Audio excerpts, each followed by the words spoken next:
আয় আয় চানারা তৈ তৈ তৈ, মোয়া দিব মুড়ি দিব আরো দিব কই। আ আ আ। সুন্দর এই বনটির নাম ছিল সুন্দরবন।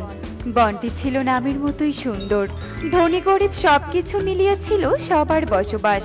বনের পাশেই ছিল মানুষদের গ্রাম।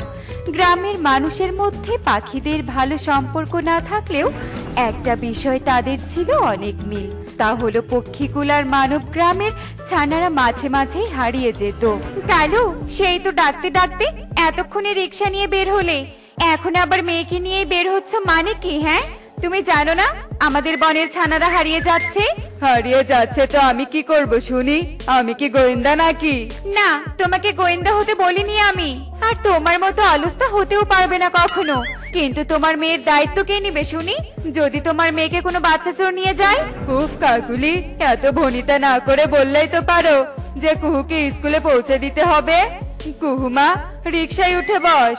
বাবা মায়ের এমন ঝগড়া তর্কের মাঝে কুহু এসে রিকশায় বসে আর তারা রওনা দেয় স্কুলের দিকে। এমন সময় টনি তাদের জানালা দিয়ে দেখতে পায়। কালু দাদা, ও কালু দাদা, কালু দাদা। ও বাবা, আবার কোন ঝামেলা এলো? হ্যাঁ রে টুনি, বল তুই আবার কি বলবি? বলছিলাম কি দাদা, তুমি তো স্কুলের দিকে যাচ্ছ, আমার মেয়েকেও একটু নিয়ে যাবে গো, তাহলে আমি আজ কাজে যেতে পারতাম। তোর কি এটা স্কুল ভ্যান মনে হয় নাকি? শোন টুনি, এটা আমার প্রাইভেট রিক্সা, তাই সুযোগ নিতে আসবি না। কালু আঙ্কেল তো চলে গেল, তাহলে তুমি এখন কাজে যাবে নাকি আমাকে স্কুলে রেখে আসবে? আমি বরং একাই আজ স্কুলে যাই মা। না না, তোকে আমি একা কিছুতেই ছাড়বো না মা। টনি মেয়েকে নিয়ে স্কুলের দিকে রওনা দেয়, কারণ বনে এখন মাঝে মাঝে ছানা হারিয়ে যেত আর বনের পাখিরা হতাশার মাঝে দিন পার করছিল। হায় সৃষ্টিকর্তা, এভাবে প্রতিদিন আমার কাজে যেতে দেরি হচ্ছে জন্য কাজ করতে পারছি না, ঘরে আর কোনো টাকাও নেই। এবার তবে আমি কি করব? কি খাবো মেয়েকে? মেয়ের পড়াশোনার দিকে তাকালে কাজে যেতে পারছি না। যাই, মোড়লের কাছে যাই তবুও। আরে টনি, তুই অসময় কাজে? আসলে মোড়ল মশাই। থাক, তোকে আর বাহানা দিতে হবে না, তোকে আর কাজ করতে হবে না। প্রতিদিন তুই অর্ধেক বেলা কাজে আসবি, এসব আমি মেনে নিব না। না না মোড়ল মশাই, এসব আমি ইচ্ছে করে করিনি, আপনি আমার কথা শুনুন। মোড়ল টুনির কোনো কথাই শোনে না আর টুনিকে কাজ থেকে তাড়িয়ে দেয়। টুনি ভীষণ কাঁদতে থাকে আর বাড়িতে চলে আসে। আর এভাবেই দুদিন কেটে যায়। রাতে আমার বড্ড খিদে পেয়েছে, আমাকে কিছু খেতে দাও মা, আমি যে আর হাঁটতেও পারছি না। তোমারও তো খিদে পেয়েছে মা? আমার খাওয়ার কথা বাদ দে রে মা, তোর খাওয়া হলেই আমার শান্তি, কিন্তু তোকে যে দুমুঠো খাবার আমি দিব সেটাও তো ঘরে নেই। হায় সৃষ্টিকর্তা, আপনি সাহায্য করুন।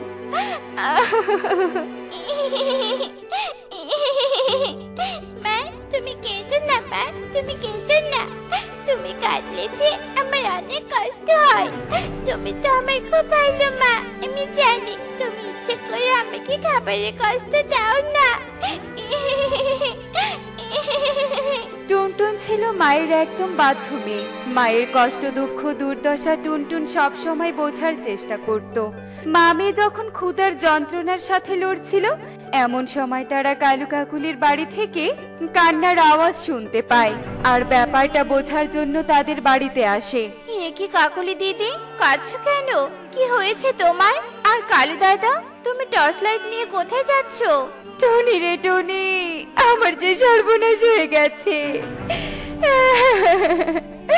আমার একমাত্র কন্যাকে যে কোথাও খুঁজে পাচ্ছি না। আজকে কালু আর আমি কাজে থাকায় ওকে স্কুল থেকে আনতে পারিনি, বাসায় দুজন ফিরে দেখিও আসেনি। আরে টনি, তুই কাকুলিকে দেখে রাখ, আমি কুহুকে খুঁজতে যাচ্ছি। কালু টুনিকে বাড়িতে রেখে তার মেয়েকে খুঁজতে যায়। এদিকে সুখী ময়ূরীও কাঁদতে কাঁদতে কাকুলির বাড়িতে আসে।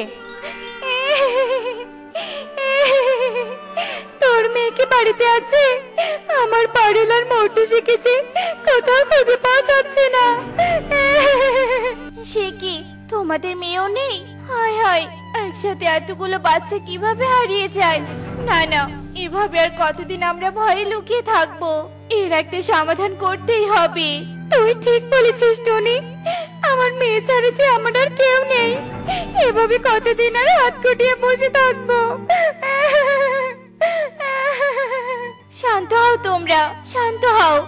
দেখবে একদম সব ঠিক হয়ে যাবে। তোমরা ঠিক তোমাদের ছানাদের ফিরে পাবে। এবার বাড়ি গিয়ে বিশ্রাম করো তোমরা। টনি মায়েদের সান্ত্বনা দিতে থাকে, কিন্তু মায়ের মন কি আর এমন সান্ত্বনা মানে? মায়েরা ছানার শোকে ভীষণ কাঁদতে থাকে।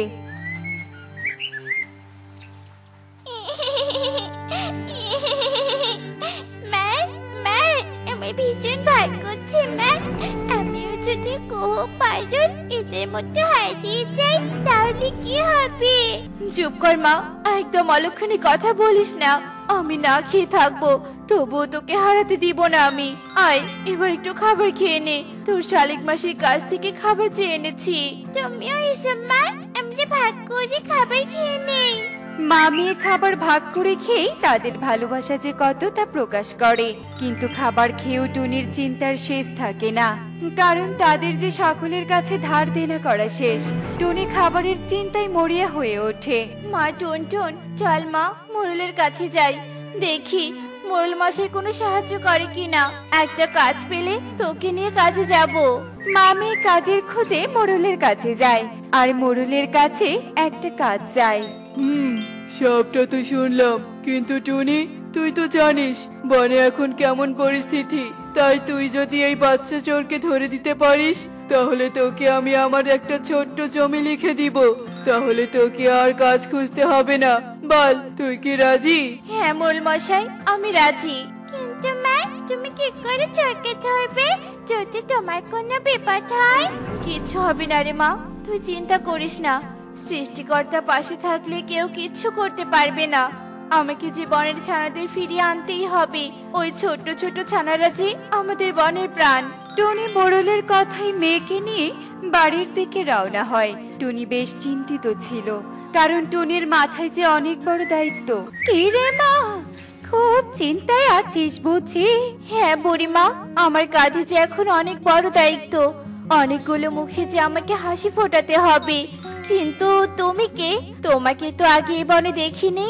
চিনবি না আমায়? চিনবি না তো? এটা বুঝি তোর মেয়ে? হ্যাঁ বুড়িমা, এই আমার মেয়ে। ভারী মিষ্টি তো, সাবধানে আগলে রাখিস তোর মেয়েকে। আচ্ছা ঠিক আছে বুড়িমা, এবার তবে আমি চলি। চল মা টুনটুন। খোঁজ খোঁজ, তোর আশা যে কোনো দিন পূরণ হবে না। যাই যাই, গিয়ে কটা আলু সিদ্ধ করে লঙ্কা মাখিয়ে ভাত খাই। অনেক জনের যে রান্না করতে হবে। বৃদ্ধা ছিল রহস্যে ঘেরা। বৃদ্ধা চলে যায়। এদিকে টুনি কিছুতেই বাচ্চা চোরকে খুঁজে পায় না। এভাবেই আরো 2 দিন কেটে যায়।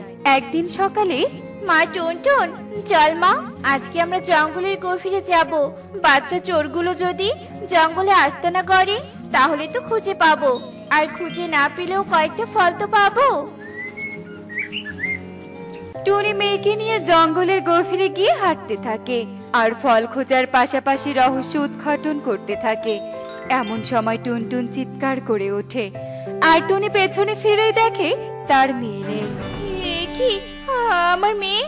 আমার মেয়ে কোথায়? মা টুনটুন, না না, এ হতে পারে না।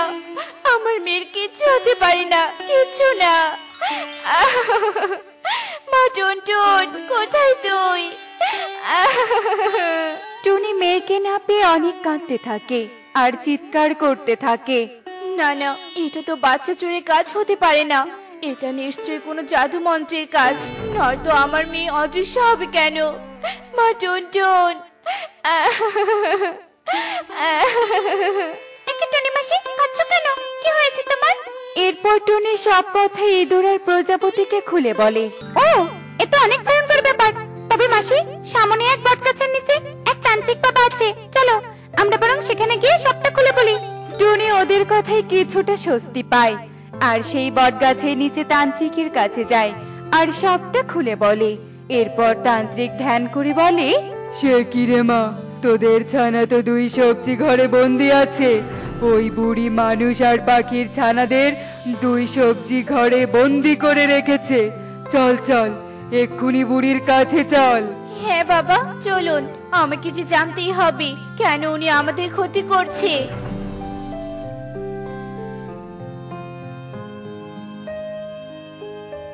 একি তোরা তোরা এই গরিবের বাড়িতে? তোর কর্মকাণ্ড আমাদের নিয়ে এলো শয়তান বুড়ি। এবার বল, কেন ওদের বন্দি করেছিস? আর ছেড়ে দে ওদের। তোদের কোনো প্রশ্নের উত্তর আমি দেব না। আমরা তো তোমার কোনো ক্ষতি করিনি বুড়িমা, তাহলে কেন ওদের বন্দি করেছো? ছেড়ে দাও ওদের। কেন এমন অন্যায় করছো তুমি? অন্যায়? কিসের অন্যায়? তাহলে সেদিন আমার সাথে কি হয়েছিল শুনি? আমার সাথে অন্যায় হয়নি? কি হয়েছিল বলো আমাদের। কি হয়েছিল? তবে শোন, বেশ কয়েক বছর আগে আমি এই বনে আমার মেয়েকে নিয়ে থাকতাম। গরিব থাকার কারণে মেয়েটাকে খাবার খাওয়াতে পারছিলাম না। কত পাখির দাঁড়ে দাঁড়ে গিয়ে ফিরে এসেছি। তারপর হঠাৎ একদিন আমার মেয়েটা খাবারের অভাবে মরে যায়। তখন আমি প্রতিজ্ঞা করেছিলাম যে আমি প্রতিশোধ নিব। তাই তো এত বছর ওই দূর পাহাড়ে এক তান্ত্রিকের সাহায্যে ধ্যান করে শক্তি অর্জন করেছি আর ফিরে এসে ওদের বন্দি করছি। এবার দেখ সন্তান হারানোর বেদনা। এবার বুঝলাম বুড়িমা, তাই বলে বনের সব পাখিরা তো খারাপ না বুড়িমা। সমাজে ভালো মন্দ দুটোই আছে। তুমি ওদের ক্ষমা করে দাও আর ছেড়ে দাও। তুমি তো নিজেও সন্তান হারানোর কষ্ট বোঝো। আমি প্রতিজ্ঞা করছি আমরা ভালো পাখি হওয়ার চেষ্টা করব। টুনির কান্নায় বুড়ির মায়া হয় আর সে সবাইকে ছেড়ে দেয়। এরপর টুনি সব ছানাদের তাদের মায়ের কাছে পৌঁছে দেয়। বনে আবার শান্তি চলে আসে আর টুনি উপহার স্বরূপ জমি পায়।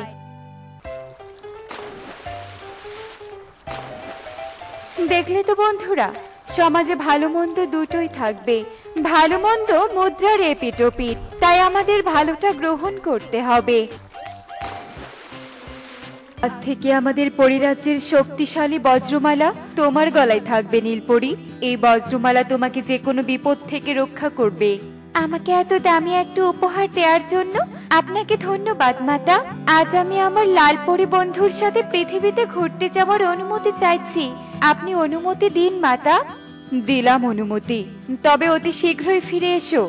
এরপর নীলপরি ও লালপরি পৃথিবীতে চলে আসে আর মনের আনন্দে এদিক সেদিক ঘুরে বেড়াতে থাকে। লালপরি বন্ধু, আমি খুবই ক্লান্ত বোধ করছি। এখন আমাদের একটু বিশ্রাম নেওয়া দরকার। আচ্ছা ঠিক আছে বন্ধু, এসো আমরা বিশ্রামের জন্য একটা ঘর তৈরি করি।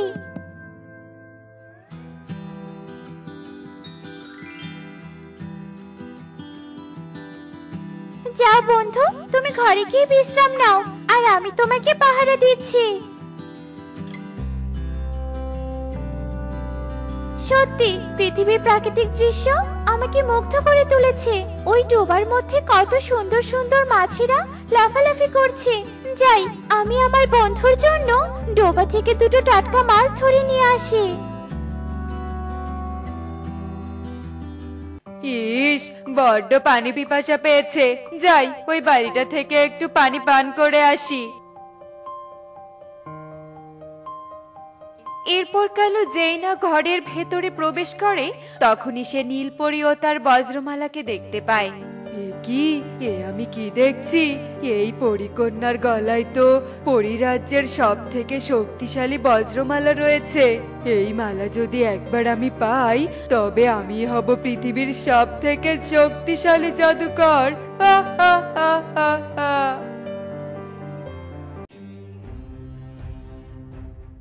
ওরে বাবারে, এই মালার কাছে তো আমি সহজেই যেতে পারছি না। আমাকে অন্য কোনো উপায়ে এই মালাটা ছিনিয়ে নিতে হবে। এরপর কালু তার কাপড়ের ঝোলা থেকে মন্ত্রভুক্ত পানির বোতল বের করে আর বজ্রমালার উপর ছিটিয়ে দেয়। এরপর নীলপরীর গলা থেকে বজ্রমালার হার ছিনিয়ে নেয়। রিং বিরিং তিরিং ছট, পরিকন্যা এক পাখি কন্যা হয়ে যা ছটফট। এ কি, পরিকন্যার একটা ডানা কালো হলো কেন? ধুর ধুর, এত ভেবে কাজ নেই। এখন আমি একে জঙ্গলে ফেলে দিয়ে বাড়িতে চলে যাব। হা হা হা হা হা। এরপর কালু বজ্রমালাটা গলায় পড়ে নেয় আর পাখি কন্যা রূপী নীলপরীকে নিয়ে জঙ্গলে চলে আসে আর পাখি কন্যা রূপী নীলপরীকে জঙ্গলে ফেলে রেখে চলে যায়।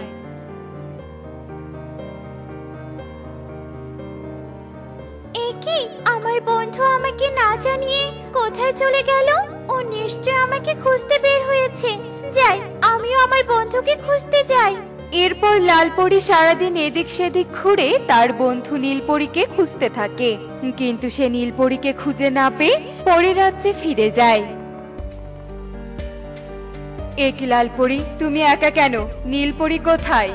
লালপরী পরিমাতাকে নীলপরী হারিয়ে যাওয়ার কথা খুলে বলে। না, এ হতে পারে না।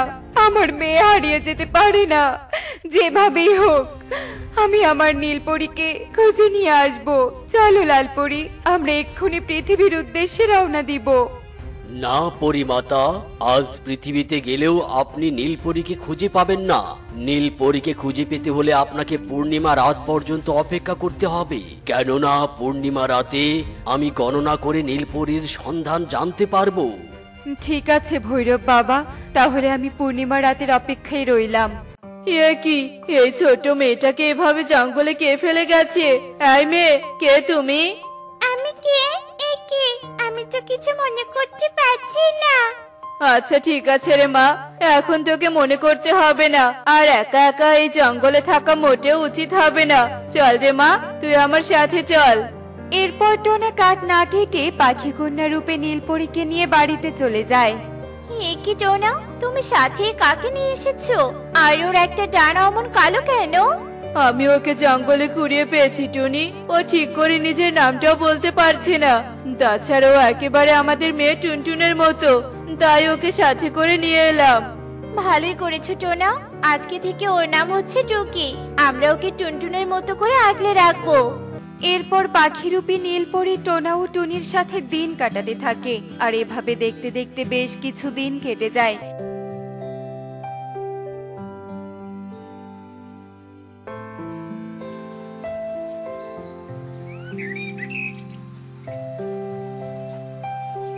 এদিকে দেখতে দেখতে পূর্ণিমার রাতও চলে আসে। নীলপরীর সন্ধান আমি পেয়েছি পরিমাতা। তবে আমাকে এক্ষুনি বলুন ভৈরব বাবা, কোথায় আছে আমার নীলপরী? তাহলে শুনুন পরিমাতা। এরপর তান্ত্রিক পরিমাতাকে কালোর বজ্রমালা চুরির কথা খুলে বলে। আমি আমার মেয়েকে চিনব কিভাবে ভৈরব বাবা? পাখি কন্যারূপী নীলপরীর একটা ডানায় তার জন্মচিহ্ন রয়েছে, আর সেই জন্মচিহ্ন দেখে আপনি তাকে চিনতে পারবেন। তান্ত্রিকের কথা শুনে পরিমাতা ও লালপরী পৃথিবীতে চলে যায় আর পাখি কন্যা রূপী নীলপরীর খোঁজ করতে থাকে। পরিমাতা, ওই দেখুন আমাদের নীলপরী। নীলপরী, আমার নীলপরী।